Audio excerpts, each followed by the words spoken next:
to Tripura Info News Update. কোন সূত্রের খবরের ভিত্তিতে তল্লাশি চালিয়ে বড় সাফল্য পেল যাত্রাপুর থানার পুলিশ। ঘটনা প্রসঙ্গে যাত্রাপুর থানার ওসি পার্থনাথ ভৌমিক জানান, 18 জুন গভীর রাতে খবর আসে যে থানা এলাকার বাঁশপুকুর গ্রাম পঞ্চায়েতের মহরম আলীপাড়ার বাসিন্দা আক্তার হোসেনের বাড়িতে অবৈধভাবে মাদকদ্রব্য ও একটি আগ্নেয়াস্ত্র মজুত রয়েছে। খবর পাওয়ার পরপরই ওসি পার্থনাথ ভৌমিকের নেতৃত্বে সাব ইন্সপেক্টর বিজয় চক্রবর্তী, রুমি আক্তার, টিএসআর জওয়ান ও থানার একাধিক কনস্টেবলকে নিয়ে পুলিশ নির্দিষ্ট স্থানে অভিযান চালায়। রাত তখন প্রায় 3টা।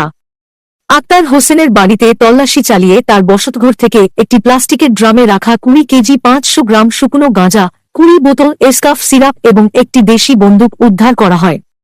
উদ্ধার হওয়া মাদকদ্রব্য ও আগ্নেয়াস্ত্র বাজেয়াপ্ত করে পুলিশ বাড়ির মালিক 24 বছর বয়সী আক্তার হোসেনকে আটক করে থানায় নিয়ে আসে। এই ঘটনাকে কেন্দ্র করে এলাকায় ব্যাপক চাঞ্চল্যের সৃষ্টি হয়েছে। দীর্ঘদিন পর বিপুল পরিমাণ মাদকদ্রব্য ও আগ্নেয়াস্ত্র উদ্ধারের ঘটনায় স্থানীয় বাসিন্দাদের মধ্যে ব্যাপক আলোড়ন দেখা দিয়েছে। পুলিশ ঘটনার তদন্ত শুরু করেছে।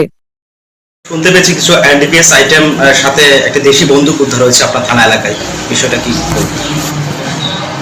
আজকে ভোর 3টার সময় আমাদের কাছে একটা ইনফরমেশন আসে যে কিছু কন্ট্রাব্যান্ড উইথ আর্মস এক জায়গায় স্টোর আছে বাঁশপুকুর এরিয়াতে। তখন আমরা আমাদের যে অফিসার বিজয় চক্রবর্তী এবং রুমি আক্তার দুইজনকে নিয়ে আমরা একটা রেড করি। ওখানে রেড করে 20 কেজি 500 গ্রাম গাঁজা, 20টা কোরিন ফসফেট কফ সিরাপ আর একটা দেশি বন্দুক কান্ট্রিমেড গান পাওয়া যায়। এগুলো আমরা সিজ করি এবং একটা স্পেসিফিক এনডিপিএস কেস রেজিস্টার হবে।